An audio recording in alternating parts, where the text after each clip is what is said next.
Episode 6, Walls. This is an episode about my walls, my personal feelings, my inner thoughts, the uncomfortable conversations, and none of you have probably ever heard this before because I haven't talked about it publicly. I'm just sharing with you guys honestly as it comes to mind. Here we go. I don't like talking about my walls. I have walls, and I like to hide them. I have walls for everybody, but I've been getting better at putting them down. But it doesn't always feel good to put it down. I feel so vulnerable.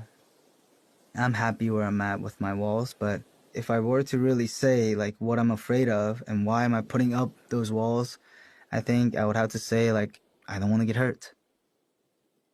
I've been hurt in different ways, like everybody else. I'm very protective of my feelings, so I don't want to go through it again. So I have these layers. I like being alone, but I don't think I like feeling of abandonment. That was the biggest thing for me growing up, feeling abandoned.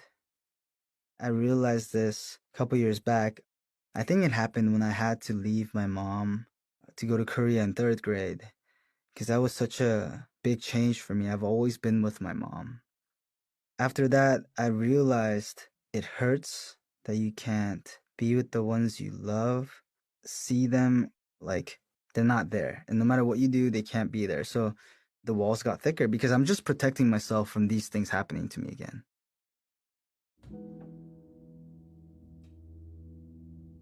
Everybody, when they first met me, they were like, you were so hard to even talk to. I feel like you were just angry. I wasn't angry, but at the same time, I was not open, I think. And that's what made them feel that way. And I think that was a very bad call on my side, just to protect myself. People say when it's hard, you sometimes have to talk it out. You have to tell people. But for me, I'd rather not. When I'm having hard times, I don't like talking about it. I might be having a bad day, but I could pretend like I'm not, and I'd rather not talk about it to anybody. And I think that's because I honestly don't think anyone can solve it for me. And I just remember at my lowest points of controversy, I used to get really, really agitated. Many people were curious about what was happening with the Rose because we weren't doing music. We were not at a situation where we could do music. So my wall was just like, I'm okay, don't ask me about it. I didn't even want to explain. It's such a long story. Every time people ask, are you okay? Or what's happening? Update us. I just said, no, everything's fine. I don't want to get into it. And I honestly don't think anyone cares about this situation as I would.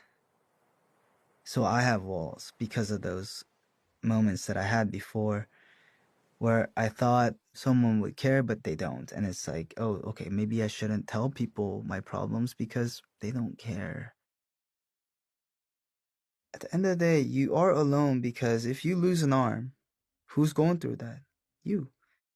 If you can't play football anymore, if you can't sing anymore, if you can't do a certain thing, who's going through it? It's yourself. So you are alone. It's not like you lose your voice and everybody else loses their voice. Of course, there are going to be people supporting you, but who understands yourself better than yourself, exactly what you're going through? And I don't want to be a burden, bringing negative energy. And I'm stubborn, so I don't listen. So it wouldn't really make a difference sometimes. When I feel strongly about something, I know nothing that no one's going to say is going to make me feel better.